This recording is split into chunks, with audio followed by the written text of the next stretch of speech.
What is up, everyone? Welcome back to the Hardcore Fab Shop. I am Anthony Bronner, and today we have made it to video number 25 of working on Old Crow.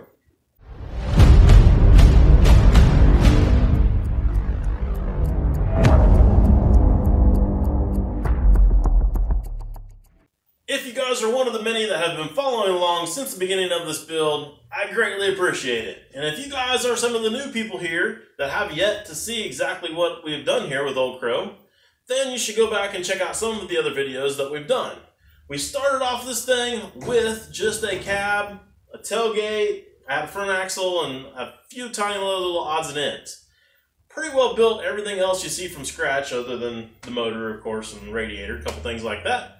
And at this point, we are pretty well done with all the fab work right up here to the back of the cab. Everything back here is done. There is a ton of stuff shoved back here in this bed. All that is done. We need a little bit of plumbing, we need a little bit of wiring and some paint, but fab work on that stuff is done. Today's video, I'm going to try to finish up here to the front of the cab instead of the back of the cab, and to do that, I need to have the firewall in. To have the firewall in, I need to have the steering in, so I'm going to get started on the steering now. Alright, let me show you guys what I'm working with today. We have got our steering box that you've seen in the last video, two-wheel drive, 70 Chevy pickup, half-ton. We have got our steering U-joint right here, a solid shaft, and a quick disconnect hub out here on the end with, of course, random bolts in it because I've got thousands of bolts in this shop and none of them are ever the right ones. I'll, of course, switch those out later when I got to do final assembly and order the other 500 bolts that I need for this thing. Then for steering wheel, I have got this wooden V500 steering wheel. Pretty cool, old vintage one. I like the wood, but it doesn't have a very deep dish to where the hub bolts on, so that's kind of weird. I haven't seen a lot of those that are flat like that. Most of the time they look like this. This one's made to look like one of the old 500s, but no logo. So it's probably some knockoff or something from the 70s or whatever. Looks pretty cool nonetheless, and still got a vintage look to it. I think I'm going to go ahead and use the red one. Let me know what you guys think in the comments below. You like red, or do you like the wood? Now this part is probably one of the most important parts of the build, and that is getting the steering right. Not only the mechanical part of the steering, where it actually functions good, but also in relationship to where the driver's sitting. So you can see right here, we're definitely not there yet. I've got the steering box mounted flat. We established in the last video we needed to do that to make it work with the arm.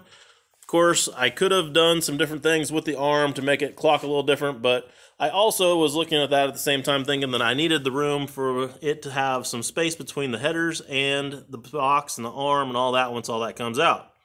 So I'm leaving it flat like that.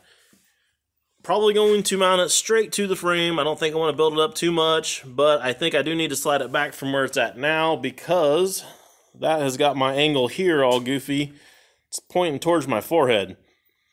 I sit here in the seat, my makeshift seat, milk crate blocked up. Don't think that's going to work. So I'm going to put the camera down and play with this a little bit more and see if I can get this thing sitting a little bit better.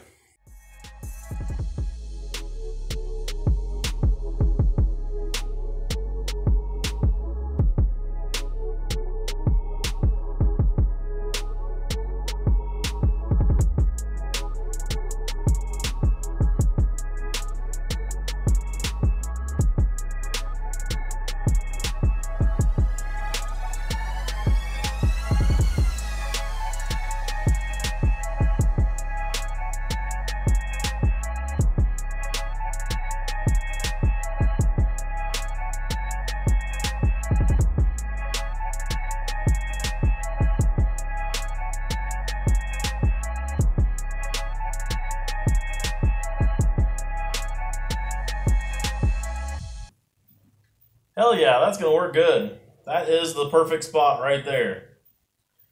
So I think I'm ready to make a plate, lock that box down to the frame, and start drawing out the firewall.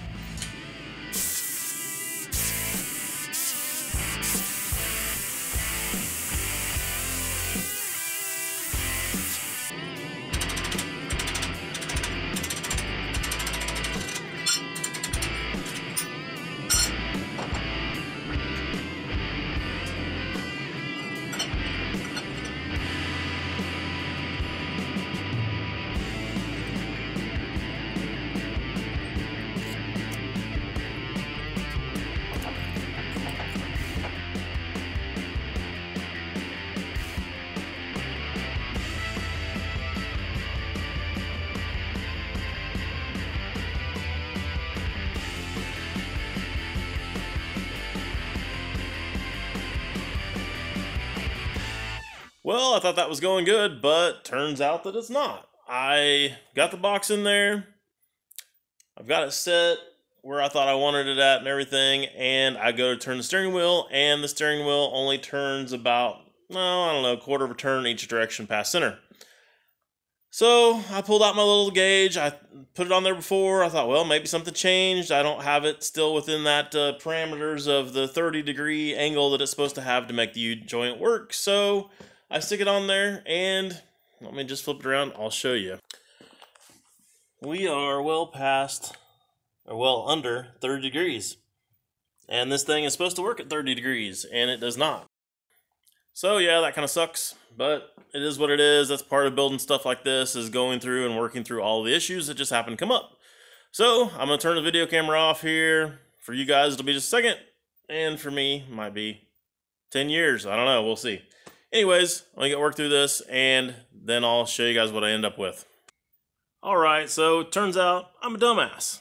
Now, I could have edited this out and not shown you guys, but I think it's important to kind of show you that no matter who you are and what you're doing, you're always a dumbass at some point. So, long story short, this is what I did.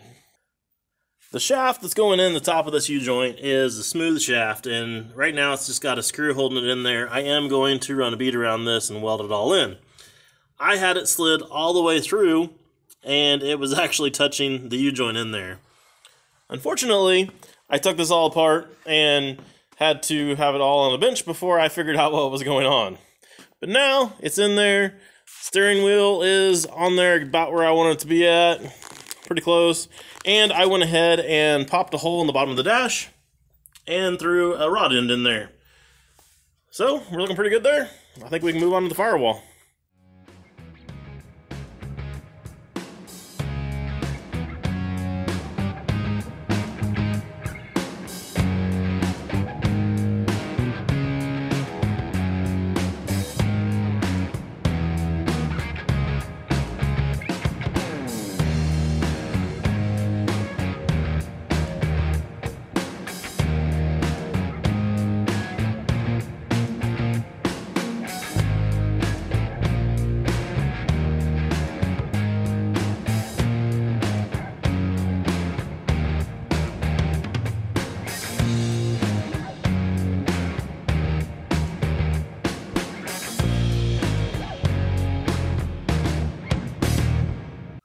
I'm almost ready to bead roll this thing. We've established where our steering column is coming through, but we have two more things that are coming through here. One of them is going to be a throttle cable, and the other is going to be some brake lines. Now remember, our master cylinder is on the inside of the cab there, so we got to get the lines to come through, and the bottom of that mount is right about there. So we've got that area, and I'm going to say something over into here. So basically this area right here we can't bead roll.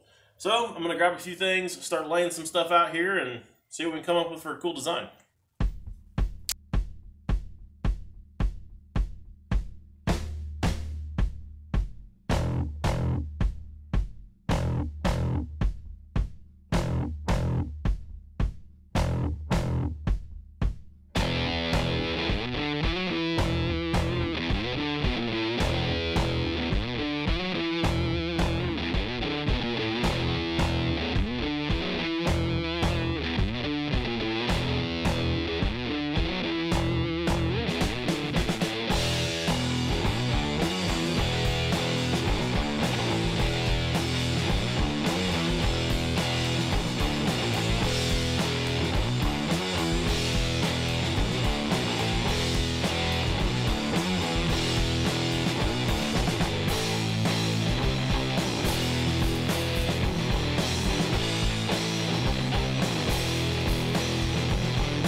finishes up the fun part of this project. Now I've got a bunch of time of cutting and grinding and welding, and I've got to make those last couple patch panels in here to finish that stuff all up.